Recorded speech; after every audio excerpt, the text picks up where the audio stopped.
I call the Committee on Small Business and Entrepreneurship to order. Nearly 2 years ago, we met to discuss the reckless new rules the Small Business Administration implemented for the 7A loan program. They removed time-tested underwriting standards that mitigated the risk of default for American taxpayers who guarantee these loans. These new rules also opened the door to foreseeable fraud by enabling a potentially unlimited number of unregulated, non-depository institutions to become permanently licensed SBA lenders as small business lending companies, or SBLCs. The last administration's 7A rules were the most drastic changes to the program in decades, which is why members on a bipartisan basis voiced their concerns. Unfortunately, those concerns fell on deaf ears. I aggressively sought to understand how the SBA was selecting and approving these new SBLCs to participate in 7A. The types of lenders the SBA was looking to license, fintechs, were responsible for facilitating widespread financial fraud and improper payments in the Paycheck Protection Program. I ask unanimous consent to enter into the record an April 24, 2024 letter that I sent with House Small Business Committee Chairman Williams to the SBA requesting information on the SBLC selection process. Without objection, so ordered. 2 years later, we still have little insight. Even the recent SBA Inspector General's report on the subject was woefully inadequate. The IG report stated the SBA followed its own procedures, but they failed to evaluate whether those procedures were adequate. The IG didn't bother to investigate whether there was collusion between SBA officials and one of the largest applicants for a lending license, Funding Circle US, nor did the report answer why the SBA and the IG concluded the cash position of Funding Circle US was sufficient despite the fact that it was losing millions. The Biden SBA's dangerous loosening of the underwriting and eligibility rules weren't the only efforts to undermine the financial soundness of the 7A loan program. A year before the rule, the agency started to cut the fees charged to borrowers and lenders, fees meant to protect the taxpayer from having to subsidize bad loans. For 3 years straight, the SBA cut these fees, inexplicably allowing loans of up to $1 million to be made without the borrower or lender having to pay for the guarantees the American taxpayer provided. As I said in a letter to President Trump on January 21st, the looming 7A fee increases are entirely due to the previous administration's incompetent management of the program, which has harmed taxpayers and the small businesses saddled with debt they can't manage, while irresponsible lenders get paid no matter what. I ask unanimous consent to enter this letter into the record. Without objection, so ordered. We are seeing the impacts of these rule changes, with the 12-month default rate more than doubling to roughly 3.2% since these rules went into effect, and defaults on loans less than 18 months old nearly tripling to almost 1.5% over that same period. While the Biden-Harris SBA tried to blame this on rising interest rates, defaults on SBA loans have been increasing faster than those in the private sector, which is evidence of poor policy decisions. It should come as no surprise that for the first time in 12 years, the 7A program lost money.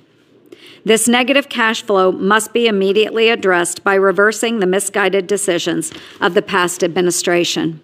This program was designed to operate with zero subsidy, and I worry we are on the cusp of forcing taxpayers to foot the bill, something we should avoid at all costs. I want to commend Administrator Loeffler for her recognition of these problems in her Day 1 memo released this week and her willingness to hit the ground running.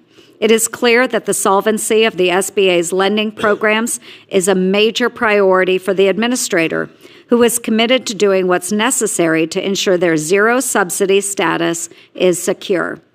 Today's hearing provides an opportunity for us to speak with SBA participants to understand their concerns about the 7A program's financial stability.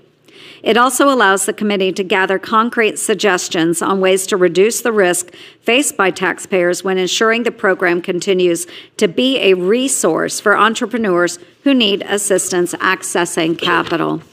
I'd like to thank our witnesses for being here today, and I look forward to your testimony. I now recognize Ranking Member Markey for his opening statement. Ranking Member. Yep. Thank you, Madam Chair, very much. And thank you for hosting this hearing to discuss the government's role in connecting entrepreneurs with the funding which they need. Access to capital is always a top concern for small business owners. For 70 years, the Small Business Administration's flagship lending program, the 7A program, has provided government-backed loans to small business owners who are not eligible for a conventional loan. Without government backing, traditional banks would only lend to the biggest, safest businesses in town while deeming loans to the smallest as too risky.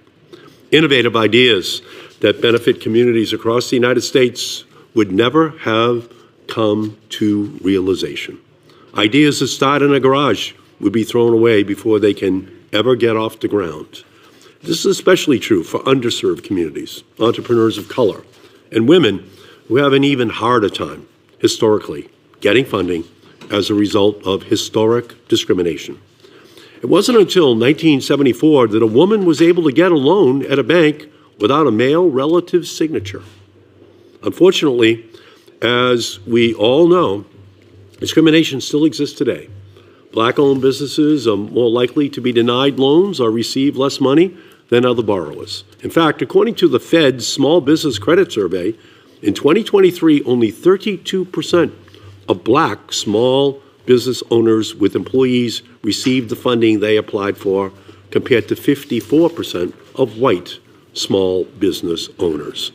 This is why SBA's lending programs are so critical. They fill gaps. They level the playing field. In particular, SBA's program, which is a subset of 7A, utilizes community-centered, nonprofit, and mission-based lenders. The program makes small dollar loans with a focus on reaching underserved small business owners. While the program does not define underserved by race or gender metrics, it reaches certain populations better than the traditional 7A program. For example, in fiscal year 2024, the Community Advantage Program made 53% of its loans to startups and 43% to entrepreneurs of color. The traditional 7A program, in comparison, made only 32% of its loans to both groups. SBA has a responsibility to address the inefficiencies in private lending to support true competition. It is the government's responsibility to make sure that there is capital for all entrepreneurs, regardless of their background. The Biden administration understood this. They doubled the amount of small dollar loans, maintained a healthy 7A loan program, and ensured a 99% repayment rate. A 99% repayment rate. My witness here today from Massachusetts, Ms. Guerrero, is a clear example of an entrepreneur who just wanted to serve her community, but struggled to get the funding to do so. She was unable to receive funding from her community bank, who is also an SBA lender, and she did not have generational wealth to rely upon. That's where Common Capital, a Massachusetts-based lender, and SBA's Community Advantage Program stepped in. So thank you, Ms. Guerrero, for taking the time to share your experience with the committee. Your story is just one example of why SBA programs like the Community Advantage Program is so important. And I look forward to hearing from our witnesses about their experiences with SBA's lending programs. And I also want to acknowledge the committee's efforts last Congress to codify the Community Advantage Program. And I'm hoping that we can work together, Madam Chair, on a bipartisan basis, not only to maintain the integrity of SBA's lending programs, but also to ensure that they serve small business owners from all backgrounds across our country. Thank you, Madam Chair. Thank you very much, Ranking Member Markey. And now I want to extend a warm welcome to all of our witnesses. Thank you for joining us today. I want to introduce the two witnesses who are testifying today on behalf of the majority. I am thankful that these two accomplished community bankers made the trip to Washington, D.C. to share their expertise and insight into the SBA's 7A loan program with this committee. And so we'll start with my Iowan first. And thank you. It's Mr. Timothy Fitzgibbon, who is the Senior Vice President at First National Bank from West Des Moines, Iowa. Mr. Fitzgibbon started and built the SBA lending business at First National Bank, where he has worked since 2017. Previously, Mr. Fitzgibbon was the Senior Vice President at the National Council of Higher Education Resources for 12 years. And prior to that, he was the Director of the Guaranteed Student Loan Program at the Iowa College Student Aid Commission for more than 14 years. Mr. Fitzgibbon holds a bachelor's degree from the best university, Iowa State University. And next is Ms. Itzel Sims, and she is the Director of SBA Lending at First Security Bank, headquartered in Searcy, Arkansas. Ms. Sims has a 24-year background in SBA lending and previously worked at Simmons Bank and Regions Bank. Ms. Sims obtained a Bachelor of Business Administration from the University of Texas at Dallas. Thank you again, and I now recognize Ranking Member Markey to introduce his witnesses. No, thank you, Madam Chair, I'm pleased to introduce our two witnesses who have a business relationship and can explain how it works for all small businesses. And I would like to add, though, I'm kind of shocked that Mr. Fitzgibbon did not go to the finest Jesuits college in Iowa, Loris, okay? The Fitzgibbons, I think the Fitzgibbons somehow or other, I don't know how much they welcomed you home when you didn't go to the Jesuit school. So Mr. Raymond Lanza Weil is the president of Common Capital, which is a nonprofit community development financial institution located in Springfield, Massachusetts. Common Capital provides SBA microloans and community advantage loans, as well as technical assistance to small businesses in Western Massachusetts. Mr. Lanza Weil's work provides entrepreneurs from underserved communities with financing to start and grow their business ventures. His team works with borrowers in a holistic manner to ensure the success of these small businesses. Ms. Marina Guerrero is a mental health counselor and the owner and founder of Colorful Resilience, a business that provides mental health services to all, but especially to people of color, the LGBTQ community, and immigrants. She has operated Colorful Resilience for 3 years, and as a result of her entrepreneurial spirit, the Community Advantage Loan, she now runs a thriving small business with 15 employees and has provided vital mental health services to over 3,000 clients. So it's a perfect example in Springfield of these two institutions being able to work together to make sure that we have a thriving small business. I thank you, Madam Chair, for welcoming these witnesses. Yes, again, thank you to all of our witnesses for being here, and thank you, Ranking Member Markey. Briefly, I'd like to take a moment to explain our lighting system there in front of you, the little boxes. There are 3 lights in front of you. Green means go. Yellow means you're running out of time, and red means to go ahead and quickly wrap up your remarks. I ask unanimous consent that the witnesses' full statements be included in the record. Without objection, so ordered. As your written testimony has been made part of the record, the committee asks that you limit your oral remarks to 5 minutes. And with that, Mr. Fitzgibbon, you are recognized now for 5 minutes for your testimony. Chair Ernst, Ranking Member Markey, and distinguished members of the committee, thank you for the opportunity to appear before you today to discuss managing risk in the SBA 7A loan program. My name is Tim Fitzgibbon. I'm a Senior Vice President with First National Bank, a $1.1 billion community bank based in Ames, Iowa, and founded in 1903. I am testifying today on behalf of the Iowa Bankers Association and First National Bank. My responsibilities include managing 2 specialty loan programs, SBA and student loan refinance, and I'm also a licensed investment advisor. I'm here today to share my viewpoint not just as an SBA lender, but also a 40-year participant in government-backed loan programs, including home mortgages and student loans, where I've spent a good part of my career helping borrowers manage their debt, improve their credit, and avoid default. Risk in any loan program is primarily managed through sound underwriting policies. Prudent underwriting ensures equitable treatment for all applicants and is intended to be a good predictor of a borrower's future success. In short, good underwriting protects the consumer along with the lender, and in the case of the government-backed SBA program, the taxpayer as well. In 2023, new rules were written for the SBA program with the admirable goals of streamlining the application process and increasing access to funding for small business owners, particularly those in underserved communities. Major underwriting changes included removing the applicant's personal financial resources from the credit elsewhere test, waiving equity injections, reducing insurance requirements, and permitting lenders to, quote-unquote, do as you do in underwriting SBA loans.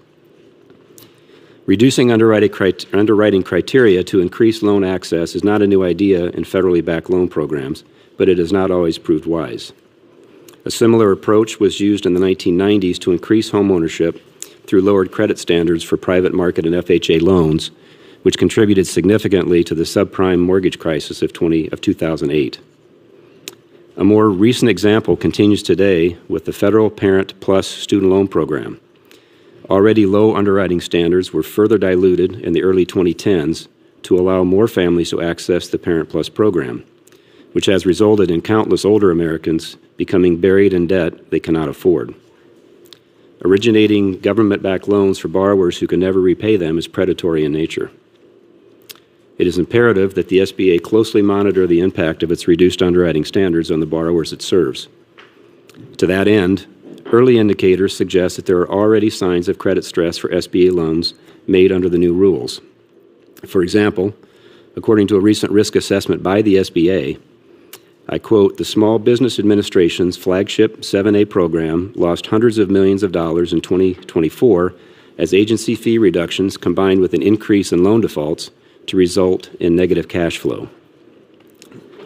Similar analysis done by third-party service providers show loans made under the new rules are defaulting at a much faster and higher rate than loans made in other years, particularly those originated by non-bank lenders. I'd like to end my statement with a cautionary observation based on testimony provided just last year by Administrator Guzman in hearings before this committee, where she suggested the SBA should restart its direct government lending program. I urge committee members to study the current condition of the federal direct student loan program before considering such a move. History has shown that direct government lending can lead to expensive loan modifications and even debt forgiveness to mask non-performing loans. Loan forgiveness does not manage debt, it simply passes the cost on to the taxpayer. Iowa banks are committed to providing access to SBA financing to our small business communities.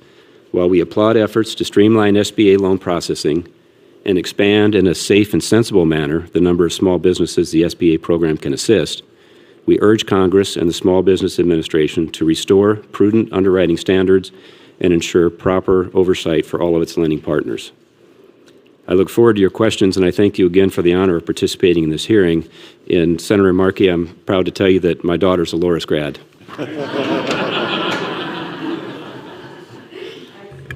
Thank you, Mr. Fitzgibbon. Now we will recognize Mr. Lonzo Wheel, and you are recognized, sir, for 5 minutes of your testimony. Thank you, and good afternoon, Chair Ernst, Ranking Member Markey, and distinguished members of the committee. I appreciate the opportunity to speak with you today. I am Raymond Lanza-Weil, a recovering banker and president of Common Capital, a 35-year-old nonprofit CDFI loan fund based in Springfield, Massachusetts. Common Capital makes loans to small businesses that can't get the financing they need from conventional lenders, such as banks and credit unions. We make loans up to $300,000, and we provide no-cost business education and training to our borrowers. Our business assistance program is primarily funded by annual grants from the SBA's microloan program. Common Capital serves a 4-county region with 820,000 residents. Our annual operating budget is just shy of $2 million. Even though we're a small organization serving only a fraction of the state's geography and population, Common Capital is the leading SBA microlender and SBA Community Advantage lender in the Commonwealth of Massachusetts. Since our founding in 1990, we've made over 900 loans totaling more than $35 million to small businesses in Western Massachusetts, all sorts of loans, not just SBA loans that have helped create or retain 2,200 jobs. At the end of 2024, Common Capital's loan portfolio totaled $9.4 million, a little smaller than First National Bank's. 54% of our loans receivable were SBA microloans or Community Advantage loans, and by itself, the CA loans, the Community Advantage loans, make up 34% of our portfolio. Common Capital's lending is high impact, and that includes our CA loans. 87% of our CA portfolio dollars is loaned to businesses owned by people with low to moderate income or located in LMI census tracts. 73% is loaned to startup businesses, 47% to women-owned businesses, and 17% to veteran-owned businesses. Common Capital was one of the original Community Advantage lenders. Since making our first CA loan in 2012, we've made 41 CA loans totaling $5.3 million with only one loss.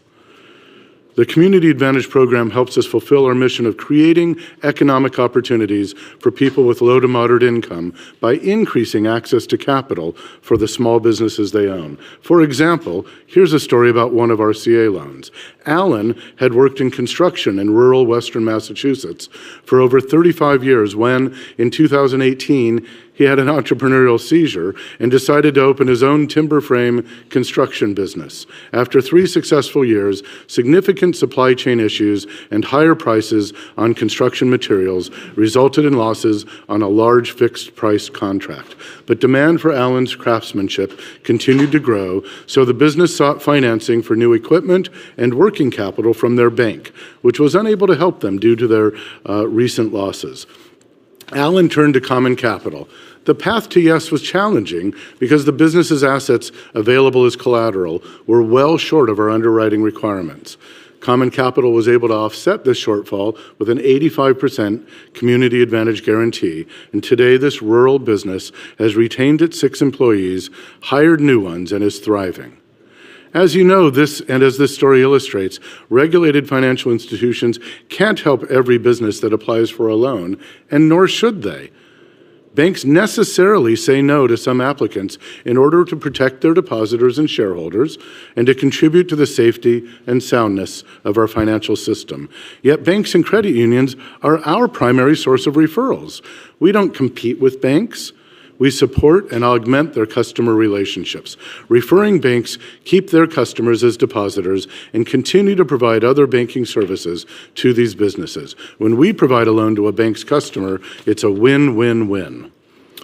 Before I conclude, I want to tell you another story. Celeste and Jessica had a combined 30 years of experience working as nurses in and around Springfield when, in 2021, they recognized the growing need for home health care in their urban communities. They responded by starting their own home health care agency. Celeste and Jessica could not obtain financing from a bank due to being a startup and a lack of sufficient collateral. Once again, Common Capital turned to the SBA's Community Advantage program to overcome these challenges and help 2 entrepreneurs start a business that is providing essential healthcare services and creating jobs. Senators, as I wrap up, I want to tell you that too many small businesses and business owners hear no from a bank successfully search online for easy money. It's available, it's expensive, and it's harmful to our business community. To combat this, CDFIs like Common Capital and other community loan funds try to fill the gap. With our help, these small unbankable businesses are creating jobs, generating economic activity, and paying paying taxes. These small businesses continue to be bank customers, and if they do well enough, they'll become bank borrowers as well. We accomplish this work with the support of the SBA. Our continued success and the success of the small business community in Western Massachusetts depends upon the availability of SBA microloans and the CA program. I urge you to continue supporting the Community Advantage program, to expand it so that more mission-focused lenders like Common Capital can increase access to capital for low to moderate income and low wealth entrepreneurs. Thank you. Thank you, Mr. Lanzo-Weil. And we will move next to Ms. Sims, and you are now recognized for 5 minutes of testimony. Chair Ernst, Ranking Member Markey, and members of the committee, thank you for the opportunity to testify at today's hearing. My name is Itzel Sims, and I am the Director of SBA Lending for First Security Bank, which is headquartered in Searcy, Arkansas. I'm testifying today on behalf of American Bankers Association, Arkansas Bankers Association, and First Security Bank. Small businesses are the backbone of American economy. The SBA 7A program helps small businesses that might not otherwise have access to capital and obtain loans so they can grow and create jobs. In my 26th year of making loans to small businesses, I'm very proud of the work we do at First Security Bank to assist businesses across Arkansas with 7A and other small business loans. First Security is a privately held community bank with a $1.5 billion in total capital, $8.13 billion in assets, and 1,000 employees throughout Arkansas. After holding several SBA lending positions, I joined First Security Bank and started an SBA lending platform for 7A, 504, and Express loans. First Security is right now a top 10 SBA lender in Arkansas. This is a very important time for 7A program. 2 years ago, SBA lifted the moratorium on the number of non-bank lenders that could participate in the 7A program, while simultaneously loosening underwriting standards for these loans. It has experienced increased defaults since those changes, particularly in loans originated by non-bank lenders. This committee can play an important role in strengthening the program so that all lenders make 7A loans in a safe and sound manner that helps small business gain access to capital. Here are recommendations for improving the program. In 2023, SBA lifted the moratorium on the number of non-banks that can participate in the 7A program, granting six new non-banks to participate in the program. At the same time, the agency also loosened underwriting standards for loans of $500,000 or less. This has contributed to rise in default rates. Data compiled by Lumos Technologies show that 7A loans originated by non-bank lenders in 2023 had a default rate of 8.1% in 2024, which is more than double the default rate of 7A loans originated by banks in 2023. SBA should return to the more robust criteria for underwriting 7A loans that had been in place prior to 2023. Moreover, the agency focused on increasing the number of banks that participate in the 7A program instead of new non-bank entrants. SBA should also reinstate the loan authorization as a required document for 7A loans. It should also reinstate the requirement that 7A small business owners provide a 10% equity injection when a borrower is a startup or when the borrower is purchasing an existing business. To increase efficiency, SBA should reinstate the franchise directory, a valuable resource that assisted lenders with determining the eligibility of a franchise for a 7A loan before it was discontinued in 2023. Although the focus today is on strengthening the 7A program, the small business lending landscape continues to be threatened by the CFPB's implementation of Section 1071 of Dodd-Frank. Section 1071 requires financial institutions to collect and report detailed data on each application for small business credit, including the race, sex, and ethnicity of the business owners. CFPB's rule expanded the 13 data points required by Congress to 81 data points for each applicant for credit. This will significantly increase the cost of credit, decrease the availability of credit, and make it harder for us to serve small business customers. Congress should repeal Section 1071. In conclusion, we strongly support the committee's goal of strengthening the 7A program and facilitating small business lending more broadly. We urge Congress to ensure that the SBA reinstates previous underwriting standards on 7A loans, not grant additional non-bank licenses without a demonstrated need and proof that the agency can effectively supervise new entrants, take the actions to improve the efficiency of the 7A program provided in our testimony, and repeal Section 1071 of Dodd-Frank. This would help strengthen small business lending and enhance the ability of banks to make critical loans that drive economic growth in our nation's communities. I really appreciate the opportunity to testify, and I look forward to your questions. Thank you very much, Ms. Sims. And now, Ms. Guerrero, you are recognized for 5 minutes. Thank you. My name is Mayrena Guerrero. I'm a licensed mental health counselor and entrepreneur in Massachusetts. I am honored to be here and talk about my experience with the SBA Community Advantage Loan through Common Capital. My business is Colorful Resilience, a mental health clinic that provides outpatient mental health services to Black, Indigenous people of color, lesbian, gay, bi, trans, queer, and others with various sexual and gender identities, immigrants, first-generation people, and our allies. What sets us apart is that our team members represent the communities we work with. These brings about cultural competency that comes not just from education, but shared lived experiences with our clients. I hold a Bachelor of Science degree from Universidad Católica Santo Domingo in Dominican Republic and a Master of Science in Mental Health Counseling from Fitchburg State University in Massachusetts. Go Falcons. After graduate school, I worked in community mental health for 3 years, providing outpatient services. After completing the necessary hours and passing the licensing exam, I obtained my license to practice mental health counseling independently in Massachusetts. In 2016, I established a private practice, marking the beginning of my entrepreneurial journey as a solo practitioner. My practice filled up quickly as clients discovered me through the psychologytoday.com providers directory. In my published profile, I discuss my therapeutic approach and comfort in working with immigrants, people of color, and members of the LGBTQ+ community like myself. I quickly noticed clients sought me out primarily because of our shared identities. In 2020, due to the mental health crisis resulting from the pandemic and the Black Lives Matter movement, inquiries for services increased from 2 a day to 20. My practice was packed, and I wondered where to refer individuals seeking support based on identity affinity. I realized then that there was a niche in the market that was not being addressed, and that is when the idea for Colorful Resilience was born. If I were going to do this, it would be done right. My company will have multiple practitioners and be the work environment I always dreamed of. The humanity of the clinician will be front and center because happy and healthy clinicians produce better therapeutic outcomes. I would do things differently and go against the industry standard. My clinicians would receive a guaranteed bi-monthly paycheck with a salary that exceeds the living wage for our county based on the MIT Living Wage Calculator. A yearly inflation raise would be essential to prevent a pay cut, and an annual productivity raise would incentivize meeting productivity goals. Both part-time and full-time employees will have access to health and dental care.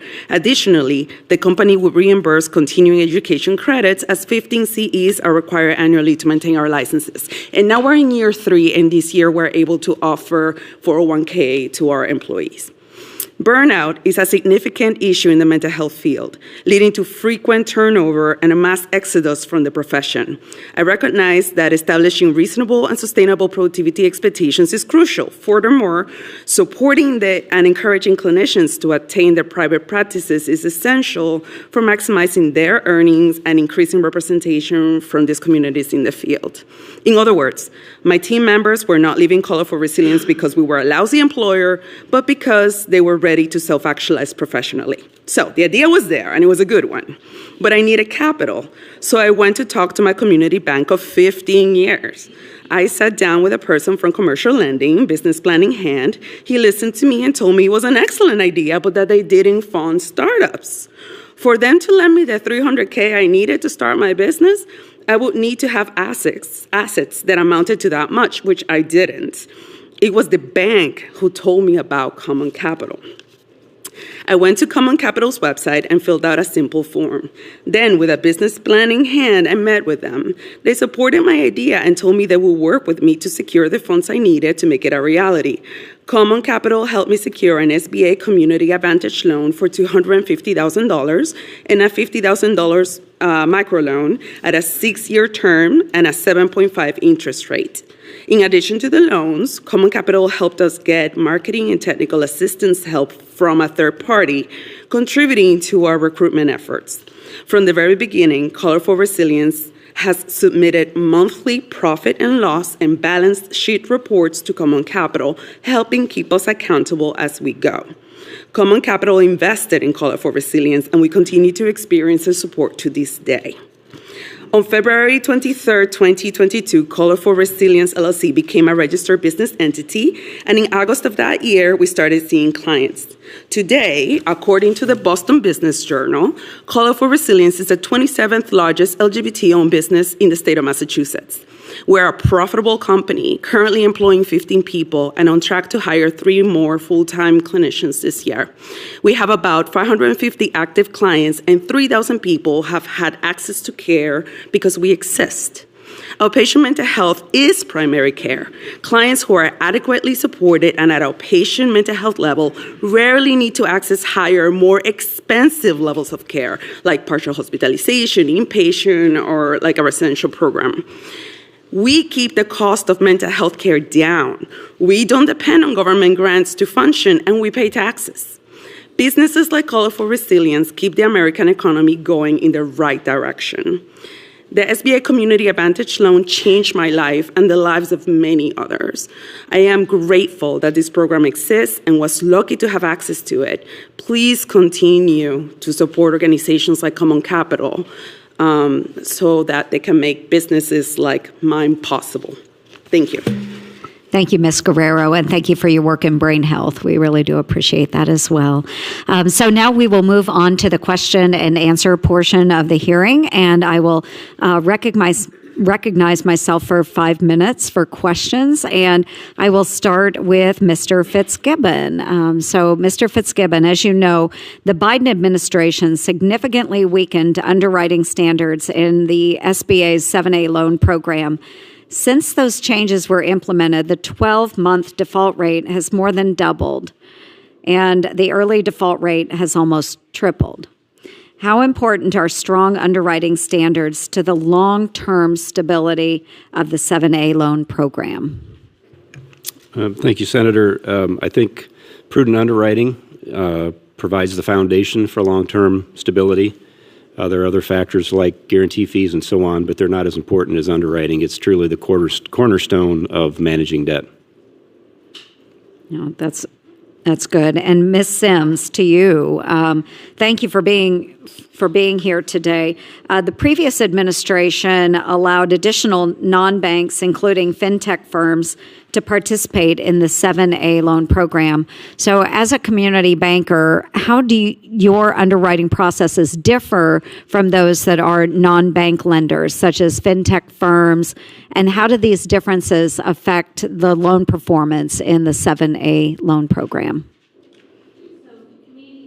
Can you hit your button? Yeah, thank you. Sorry, I forgot to push the red. Community bankers, we live and we dine and we use the services that business owners have. So we see people, when we provide loans, we're not just providing loans to paper, we're providing loans to people. So we try to find financial solutions and complement our banking needs through our SBA programs, depending on how much assets they have, how much capital they need. And so having that availability through the SBA program is imperative for us. The credit underwriting is the same for SBA lending. We still have to make sure that the loan can be repaid back. But a lot of times our entrepreneurs need education. They need to know how much debt they need to have. They need to have a budget. I like to say the saying, if you don't plan, you plan to fail. Mm-hmm. And a lot of times these business owners need guidance from us as a community banker to be able to either say, hey, you need to start with us, or they may need to start with a community advantage lender.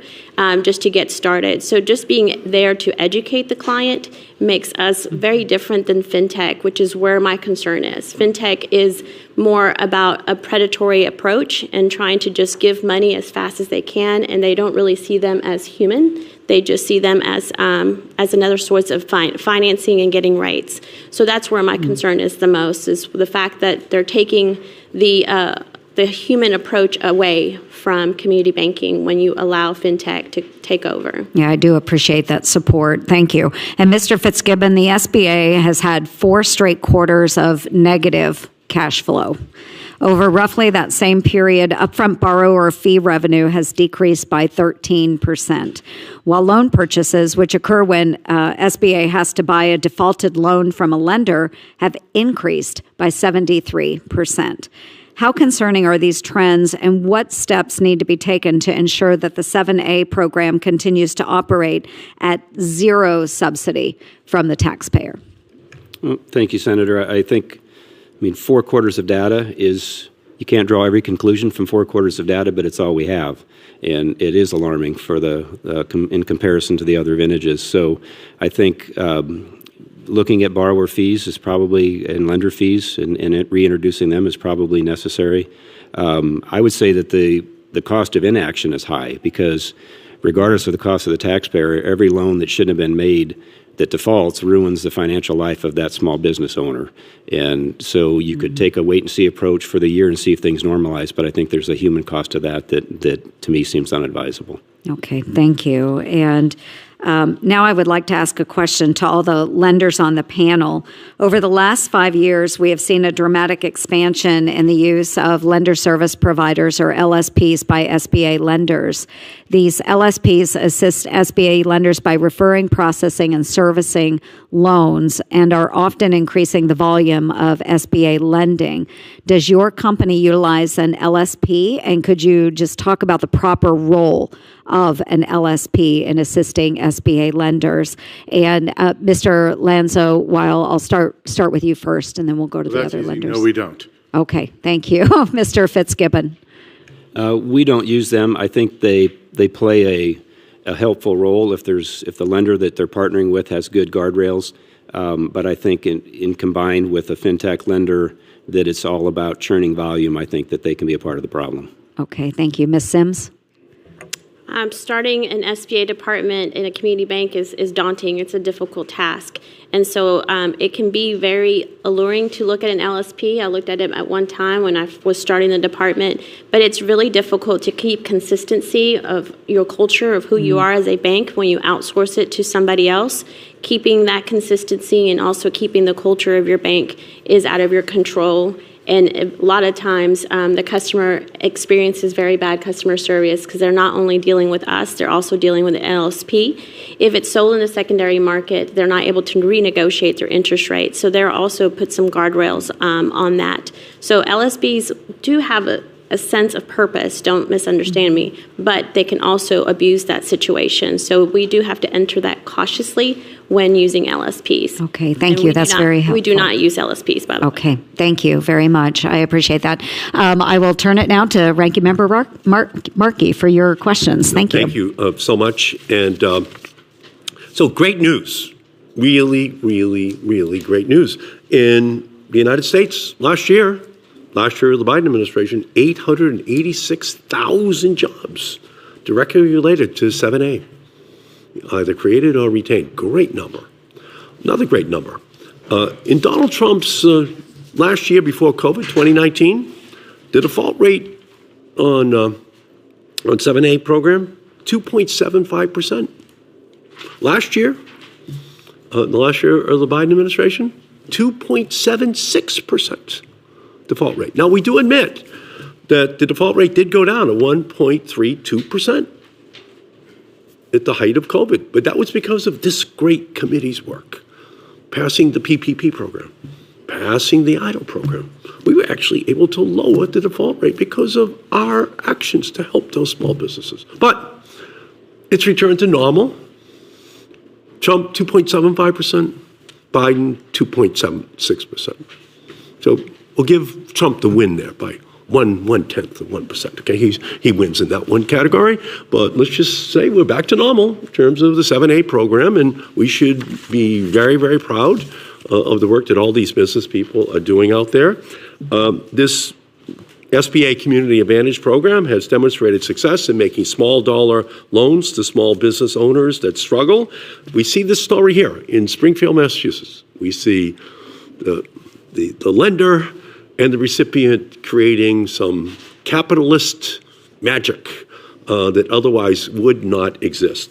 And these lenders don't just provide loans, they provide financial help, marketing help, technical assistance that otherwise Ms. Guerrero and people like her all across the country, creating 886,000 jobs, would not otherwise have, which is kind of this brilliant construct that we have. So, Mr. Lanza-Weil, you say in your testimony, we lend to people, not to paper. Can you explain how Common Capital's approach to making a loan to small business contrasts with a conventional lender? Absolutely. We're a high-touch lender. It's all about building a relationship with a borrower, with an applicant. You know, my first day on the job as a bank trainee in 1986, an old-time lender who smelled like cigar smoke pulled me aside and said, "You got to know this. Know your borrower. It's the first rule of lending." And I think sometimes in larger institutions, and certainly in fintechs, which I'm not here to bash, we lose sight of that. I think Ms. Sims referenced it as well. Building a relationship with an applicant, getting to know that person as a human being, getting to know them as something beyond the paper on which their credit report is printed is so important. And we invest a lot of time. It's inefficient, it's slow, it's high touch, and it's highly effective. No, I agree with you. When I needed student loans, I was sitting next to my mother and father at the First National Bank of Malden, and Mr. Wentworth, the banker, he said, "Mr. and Mrs. Markey, you paid every month on the mortgage, so we trust you, so we'll give the loan." There you go. Right? High touch, right? Exactly. They knew the customer. So, Ms. Guerrero, talk about how Mr. Lanza-Weil and his operation was able to help you. Gladly. Common Capital has been just super helpful. The truth is that I really don't know how we would exist as a business if Common Capital and the SBA Community Advantage Loan Program was not available to us. I like the fact that the support that we receive from them. I mean, you told me earlier there were 9 people in your team. I really don't know the 9 of them, but I know 6 of them by name. And I know how to get a hold of them for questions or anything like that. And that is just a relationship that I don't have with my community bank. Yeah, and so give us one quick example, if you can, of something that they could help you to do that you would have had no capacity as a startup small business. I mean, exist. Sincerely, Senator. Like, who would have given me okay, my other option to get the money to start my business would have been a predatory lender that would have given me a really high interest rate and terms that were really not conducive to profitability. So it's as simple as that. And you could have found them in Springfield, Massachusetts. Oh, of course. The predatory lenders. You can find them anywhere. Huh? You can find them anywhere. Oh yeah. So you're just a perfect example of a wonderful system creating 886,000 jobs that is working with a default rate equal to the Trump years, okay, which is just an incredible achievement. So it really helps to show how America can be great in helping startups to get over that financial hump. Thank you. Yeah, thank you, Ranking Member. And I do want to stress it's the early defaults are really the issue that we're getting at today. The last 3 years, loan defaults are rising faster than pre-COVID levels, and the program is losing money for the first time in a dozen years. So it is something that we do need to scrutinize, and we need to understand why this is occurring. So we will go next to Senator Husted. You are recognized for 5 minutes of questions. Thank you very much. Welcome to all of you. Thanks for being here today. I have a background overseeing a small business development center. I have a background on a board of a community bank where I was on the loan committee, and I know how much our regulators scrutinize what loans we do make and what loans we don't make. And that this is the community banks around the country are very close to their customers, and they know these issues quite well. And but what I don't know well is I've only been a senator for 4 weeks, so I'm trying to catch up on all the things that have happened in the past. And I know Mr. Fitzgibbon and Ms. Sims, you talked about rule and fee changes that had happened under the Biden administration, and I want to understand that better, and how that impacted the 7A program, and just what the exposure and the risk of that. So you just help educate me a little bit more about what that means, what the impact is. Mr. Fitzgibbon, I'll start with you. Thank you, Senator. So, yeah, briefly, the rule changes reduce the underwriting criteria, and over the last couple of years, the guarantee fee and the lender fee was waived up to, I believe it's $1 million. No guarantee fee to the borrower up to $1 million. This year, it's no lender fee up to $500,000. So, those are fees that support the program. In a sense, it's skin in the game for the borrower. Those have been waived for a couple of years. The concern is that the lessened underwriting criteria has allowed, has resulted in loans being made that shouldn't have been made, and that's what's driving up delinquency and default rates. Okay. And Ms. Sims? So when you get insurance, you have to pay a premium to have insurance. Mm-hmm. So you think of the government guarantee in that sense, is that typically when you're asking for a government guarantee, it's protection on the loan for the bank. And so I've been an SBA lender for my entire career, and I've seen the fees my entire life where, SBA has provided this guarantee, this insurance to the lender, aka the customer gets this insurance as well. There's protection on their side, so there's benefit for the customer on that side. But typically, because we don't want this to be a burden on taxpayers, they self-fund through these fees. And so that's, really important to understand that we don't want the fees to be inappropriate, but we also want to make sure that they're not creating taxpayer money or impacting the taxpayer money. So summary, you think that would improve default rates and it would help sustain the program so that it's not Sustainability is the key, right? Yeah. We want to make sure it can be in the black. We don't want it to be in the red. So if we see that there's problems there, we got to reevaluate the situation.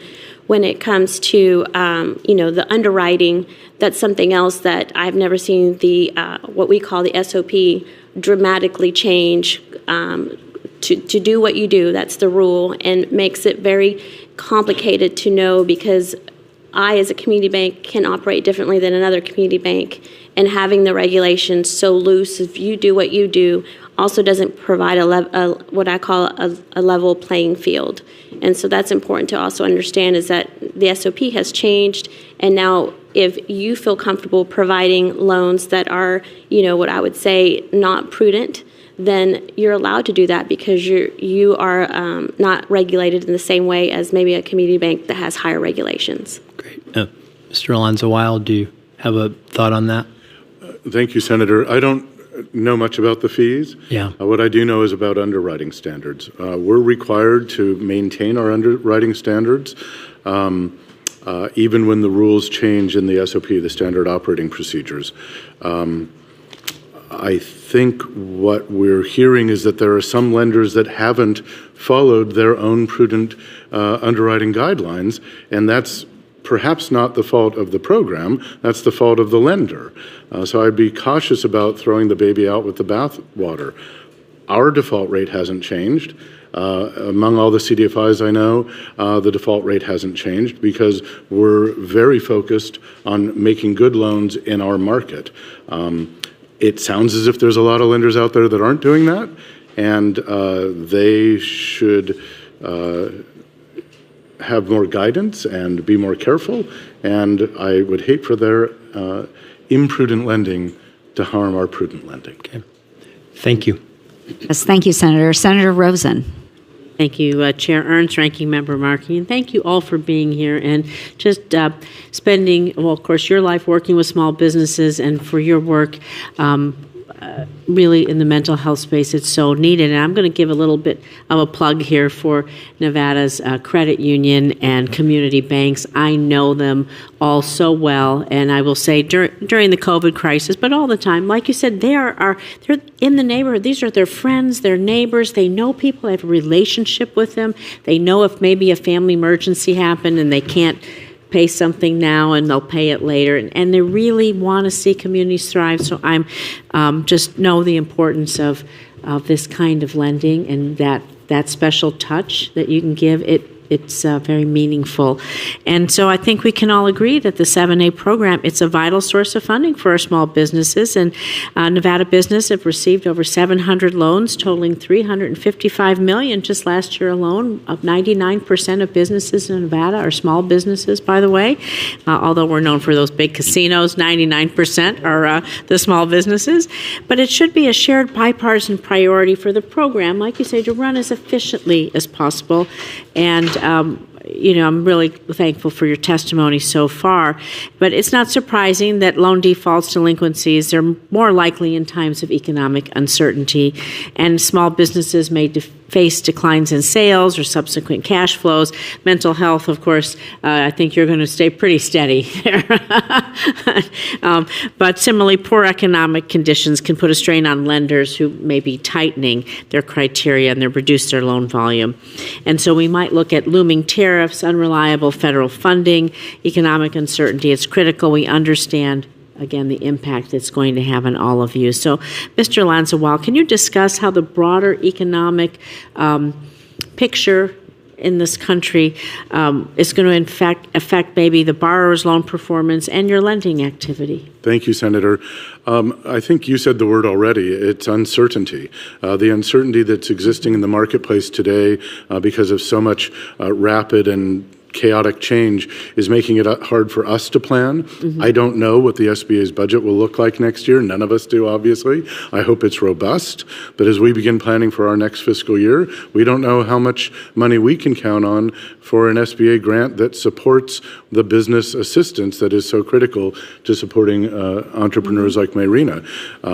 The business education and training that we provide is focused on helping people create and understand and use their financial statements and the management of their business. Mayrina knows how to be an exquisite mental health counselor, but probably didn't know much about QuickBooks before she came to us, or how to market her business. Hopefully she learned pretty quickly, and then that's what we're going to ask, how the business environment impacting you and the uncertainty impacting you. You're working together, giving her the training, the resources, understanding how to be successful. How are you feeling in this moment? Well, it is true that the need for mental health services is there, but it's also true that the economic landscape is making, for example, I'm noticing that my clients, instead of booking weekly, they're booking biweekly because they can't afford the copay or they have a hard time affording the deductible, or like people are losing their jobs, which means that they're losing access to health care, or there could be like an executive order, freezing government funds, which affects Medicaid and Medicare, and that's 20% of my income. So definitely there's an impact in my business. Well, I want to go back to something you just mentioned, the importance of the SBA resource partners. As we see, it makes you successful. You're a great counselor, but maybe you didn't know QuickBooks when you started. And so we have to bring that critical support and the training for our small business owners, from Veterans Business Outreach Centers, Small Business Development Center, Women Business Centers, and the like. I was so proud to bring the first ever Veterans Business Outreach Center to Nevada. We have almost 250,000 veterans in Nevada, very entrepreneurial. And really, you provide that tailored support, that free counseling, that technical assistance so that they can do what they do. And I know I have a short time left. Can you talk Mr. Lanza, about the importance of this financial management counseling. I know all of you could really speak to this, but that's a big part of what you're helping a small business owner do, and how critical it is that we keep these resources flowing Absolutely. for their success and payback of the loans. Many of our applicants and borrowers have received services from our local Small Business Development Center network and from our Women's Business Resource Center, which is the Center for Women in Enterprise, which serves all of New England and has had to lay off some staff already because they are not getting the federal funds they need on an ongoing basis to pay their staff to provide services to small businesses. The way we mitigate risk in a community development financial institution is with hands-on business assistance and training. By making Mayrina a better business person, she's also a better mental health counselor and a more sustainable and viable business in the long term. And at this particularly uncertain time, if the economy worsens, banks will tighten their lending as they always do, and CDFI loan funds, which are countercyclical, will see an increase in demand. And that increase in demand means that we'll need more help from our service partners to serve the businesses that we're able to make loans to.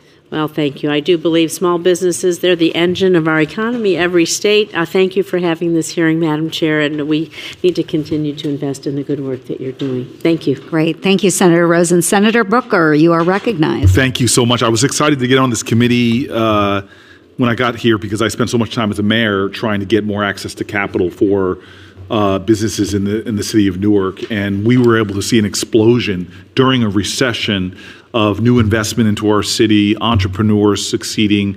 It was one of the best experiences. I got on this committee, and it's been one of the better bipartisan committees that I've had here, and just finding ways, because all of us know in our states there's so much investment-worthy people. I remember the now Secretary of State and I working together in the midst of the pandemic when the PPP loans were coming out, but we found an arbitrary rule that just barred people who had been justice involved, returning offenders. They'd had to be out of for 5 years before they could qualify for a PPP loan. That was arbitrary and just dumb, and my Republican colleagues agreed, and we got it fixed under the Trump administration. So it's just a great environment for us to continue to try to do good work.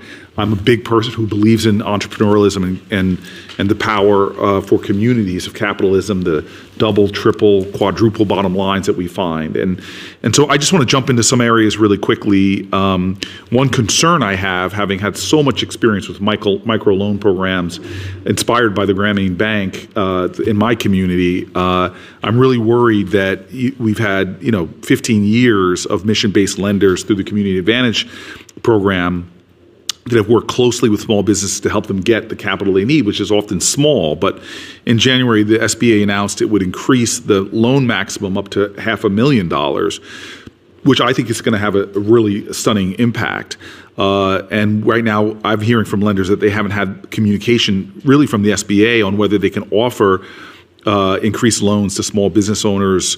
There's a lot of delay going on. I got an extraordinary note from a small business owner in New Jersey that said, quote, a lender in New Jersey, excuse me, last week we had to decline a loan request from a farmer in Mulcha Hill who sought to expand his seasonal open-air farm into a larger year-round operation. The business was doing well despite its seasonal limitations. His goal was to provide his community with high-quality produce plants and specialty groceries year-round instead of in his current just 5-month operation. However, during our review, we determined that he required more than $350,000 to complete renovations, purchase equipment, and secure the necessary working capital for successful expansion. He was concerned about the risk of undercapitalization. We had to decline the request. Given his limited collateral, securing traditional bank financing would have likely been a challenge for him. We believe the borrower needed Community Advantage 7A loans of at least $450,000. So it's disappointing that small businesses in New Jersey are missing out on opportunities with these larger loan possibilities. And so I'm hoping you can shed some light on this, Mr. Lanza Weil. Have you been able to offer increased loan amounts in addition to the small ones that you're probably very familiar with? What would the impact be for your business folks? For a long time, Senator, our loan limit has been only $300,000. So there's not been an effect in the past for the changes in the loan limits. But we'd like to raise our loan limit. We've internally for all sorts of loans, and we find that most of our larger loans, and a larger loan for us is a loan over $75,000, are people coming to us with insufficient collateral. So if we're going to raise our loan limit, we need an increased loan limit on the Community Advantage Program in order to be able to continue to help low asset and low wealth individuals. So I just think there's a lot of common sense fixes. I have some other questions I'm going to ask for the record that I don't think we'll be able to get through, and the chairwoman is just rough on me. She particularly picks on New Jersey. I'm going to ask some questions for the record. I hope that you all will respond. I want to thank the four of you because I know your heart and your determination. You do this work really to see communities flourish, and it means a lot to me that you would come down here and testify before the United States Senate. I know time is money, as you all know that, so it means a lot to me that you're here. But I hope you'll be, as the hearing is open, I hope that you'll be responsive to some of the other questions I have that I think can really inform this committee, which I hope continues its record of just working in a bipartisan manner to help folk out. So thank you. Yeah, thank you, Senator Booker. My ears perked up when you said farmer. I know. Good. Yeah, I was so invested It's my fourth in that largest story. industry. People don't think it is the garden state, In New Jersey, folks. Did I you love say farmer? Farmer. No, thank you, Senator Booker. Now we will recognize Senator Hirono for 5 minutes. Thank you. Thank you, Madam Chair. I just happened to have met with some farmers from Hawaii. They have unique challenges because we are in the middle of the Pacific, and there are all kinds of invasive species, and including axis deer, and people don't know that we have mouflon sheep and others. But be that as it may, I think in you, Madam Chair, we have somebody who supports the support that we can give from SBA, particularly to entities such as farmers and the people who in rural areas. For Mr. Lanza-Weil, I just heard you say that you would want the loan limits to be raised. What is the loan limit that you are working with right now? I believe it's $350,000, I believe. And you would like that raised to what? And it requires the Congress to raise that limit? I don't know who requires to raise that limit, but 500 would be helpful to us. 500,000, that is. And is that because, based on your own experience, that the amount of the kind of loans that people request are more in the 500 range as opposed to the 300,000 range? Senator, we see when they come to us with our $300,000 loan limit, we see them scaling their plans and their ask to what they think they can get from us. If we had a higher loan limit, then they might reach further for the stars. And of course, everything's gotten more expensive over time. That's just the nature of money and time together. The time value of money, I think they taught us in business school. So our $300,000 loan limit has become somewhat obsolete, and $300,000 doesn't necessarily help launch many small businesses. We need to see more resources for them. I saw, Ms. Guerrero, you were nodding your head. You would agree with the loan limit issue? Definitely. I could have used $500,000 at the beginning of my business. And the reason why I say this is because I got that $300,000 from Common Capital, and about 2 years later, I needed an additional $100,000 from another lender. So if I would have had that money from the beginning, that would be much easier for me. And if I may, Senator, excuse me for interrupting, as Marina said, as a business grows, if they outgrow us, at least in Western Massachusetts, there's not another resource. We need to have more resource so we can help the businesses as they grow, not just as they establish. That certainly makes a lot of sense. Ms. Guerrero, you got your loan through the Community Advantage Program, which was created, frankly, not too long ago, and it was started as a pilot program. Could I ask, how much was your loan from the Community Advantage Program? The Advantage program gave us $250,000, and then I had an additional $50,000 microloan. So without the Community Advantage Program, that you would have had a hard time getting your business off the ground? It would not happen, Senator, because I wasn't going to fall prey. I wasn't going to fall prey of predatory lending. How are you doing now? Oh, we are doing really well. We're really excited. I must say, we're in conversations with Boston Impact Initiatives, which is a venture capital sort of firm that works with minority owners. And they're going to do a structured equity deal with us and just give us money so that we can have double the workforce that we currently have. So we're about to grow significantly. Congratulations. I really wish you the best. Mr. Lanza-Wild, then can you speak a little bit more about the importance of community lenders? Because community lenders in a state like Hawaii are very important, but that's where your experience lies. Can you talk a little bit more about how important these kinds of lenders are? Absolutely. I think any high-touch lender is very important. I started my career at a community bank in the San Diego area. To the extent that the bankers on either side of me are community lenders who have a high-touch approach, I think that's very important. I think on the continuum of credit, we need everything from community lenders that are certified CDFIs and other community loan funds on through to community banks and credit unions. It's the know your borrower conversation that I think perhaps you weren't in the room for yet, Senator. The first rule of lending is know your borrower. Smaller banks, and community loan funds get to know their borrowers, and that enables them to say yes more often and to manage the risk when they do say yes. So for the two witnesses who are sitting to the left and right of you, are you both community lenders? Yes, I'm an SBA lender that works for First Security Bank, and we're a community bank. So you certainly would agree that community lenders like yours, very important. You too? Yes, Senator. We're a community bank in middle of Iowa. Thank you. Thank you, Madam Chair. Thank you very much. And I think we'll go ahead and wrap our hearing. Okay, I want to say thank you so much for the witnesses for being here today. This was a very productive conversation. Really appreciate your time and input to the committee today. And I ask unanimous consent that the record of today's hearing remain open for 2 weeks for members to submit questions, revise and extend their records, and submit additional information into the record. Without objection, so ordered. And with that, the Committee on Small Business and Entrepreneurship. Can I make a closing statement? Yeah. Oh. Okay, please. Yeah. You'll like it. I suppose so. Okay, good. We'll allow. Okay, proceed. Thank you. Just want to say that the Community Advantage program is a pilot program, not the law.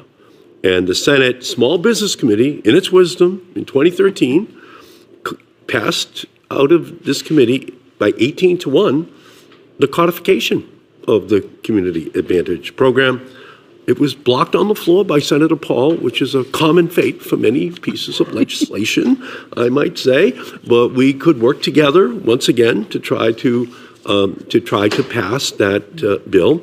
And I just wanted to note that even in early defaults, it was 1% during the Trump administration back in 2019, and it was 1% last year in the Biden administration.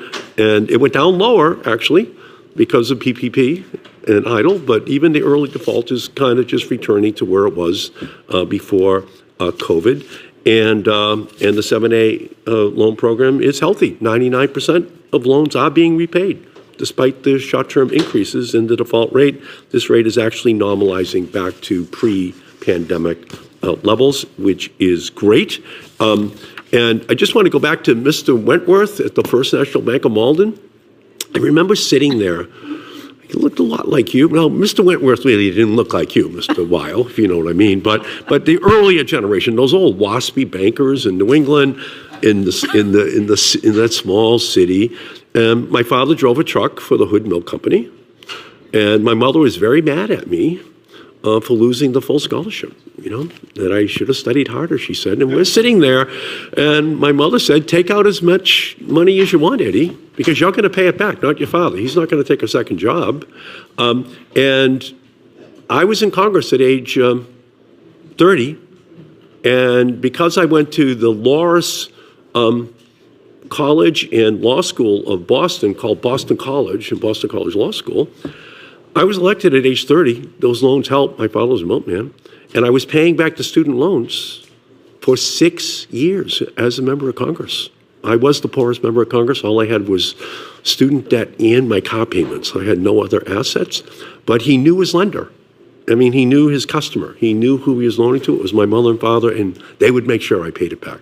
So essentially, that's the essence of who you are. You're giving people who maybe the rest of the world can't quite see as well as they could, but because you know them and you trust them, you make them work at the same level as other businesses that maybe have those pre-existing relationships. So I thank you so much, Madam Chair. And witnesses stay put. We had one member sneak in before the fall of the gavel. So, Senator Hickenlooper, you are recognized for 5 minutes. Thank you, Chair Ernst, and I appreciate you allowing the meeting to extend. I appreciate your indulgence. This is something I really care about, but in a previous life, it seems like several lives ago, I came in as a new governor in Colorado, and we did a bottom-up economic development plan. We went to all 64 counties, got everyone to write an economic development plan of what did they see in 50 years for their community, what should the state do to get there. And we took all those together and we made something we called the bottom-up economic development plan. And it was amazing how universal the vision was. Some was obvious: cut red tape and needless bureaucracy.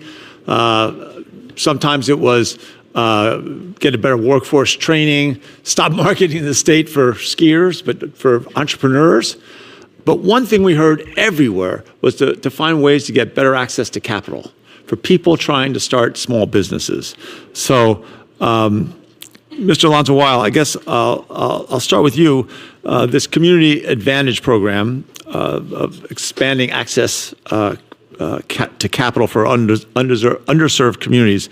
I mean, it supports so many entrepreneurs in a variety of small businesses. And helps them in accessing capital. In many cases, they wouldn't be able to find that capital anywhere. They're not from a community that has a lot of family money or friends and networks already in place. So how has the Community Advantage Program made it easier for common capital to reach some of these underserved communities? Thank you, Senator. I recall you were in the brewery business. Is that correct? Well, it was a brew pub, so it was really a restaurant, but it had a brewery inside of it. Three of our 41 Community Advantage borrowers have been microbreweries and get out. pubs. Really? It's a true fact. Who knew? Every single one of our 41 Community Advantage borrowers came to us with a weakness that we could not overcome through our standard underwriting. It's almost always a lack of collateral. We have people that have saved money for years to have their 10% equity injection. They've gotten the experience they need in their industry.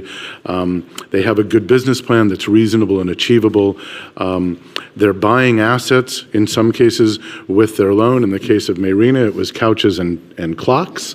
In the case of a microbrewery, it's some hard assets that have more value, but every small business that forms, that starts up, needs working capital, and that doesn't act as collateral on its own. So we've needed the CA program to help bridge the gap when we've had a collateral deficiency. And I want to make clear, Senators, that that doesn't cover the whole thing. The guarantee is only 75 or 85%, or in one exceptional case, 90%. We're still taking risk in the formation of that business, as is the entrepreneur who's put everything they have into it. And if it weren't for the Community Advantage Program, we wouldn't be able to make many of those loans. Mayrina's expressed already that her business wouldn't exist without it. Yeah, I appreciate that, and I salute you for all that work. I salute all of you, really. When I read the docket last night, it was really impressive. Mayrina, obviously the small businesses are important not just for the entrepreneurs, and not just for the employees, but for the communities they serve. In many cases, they serve a niche, and one of the wonderful things about small businesses in underserved communities, people live there. They know what the niche is. They know what the community needs, and I think that's an advantage that many businesses don't have. You've talked about how the SBA programs helped you start your business, Colorful Resilience. Love the title. We entrepreneurs spend our lives thinking of good titles, good names. But I love the notion of Colorful Resilience in terms of mental health. It's a very powerful image. Well, how would you describe the impact of your business on your community? Well, huge, really, because The communities that we serve, the BIPOC, LGBT, first generation immigrant communities, have just historically been underserved just forever. And that gap became greater after the pandemic. And so we all know that there's a mental health crisis. There's a lack of providers for the demand of mental health services. So our existence and that cultural competency that comes from working with providers that have shared identities has been huge. It's a huge impact in the community. For example, my marketing budget is $80. $50 for my website, $30 for my Psychology Today directory. Why? Because clients come to me, I don't go looking for them. So that tells you the impact that it has in the community. Absolutely. Amazing. Senator, may I add to that, please? You have to talk to the chair because I'm out of time. Madam? Mayrina's business is not the only culturally competent and focused mental health care business that we've financed. And we have, I think, a total of 5 mental health therapy businesses in our portfolio. But Mayrina's and one other are very much focused on people of color and others that have been traditionally underserved. Yeah. It's a great example. I'm so glad you guys could find time to come here. And I will watch. I've been running around, but I will watch the videos tonight to catch up. Anyway, I yield back to the chair. Thank you. Thank you, Senator Hickenlooper. Okay, we're going to try this again. Thank you very much to our witnesses. Thank you again for being here today. Really productive discussion. Thank you for making it in right before the fall of the gavel. So at this time, I will ask unanimous consent that record of today's hearing remain open for 2 weeks for members to submit questions, revise and extend their records, and submit additional information into the record. Without objection, so ordered. And with that, the Committee on Small Business and Entrepreneurship stands adjourned. Thank you all very much.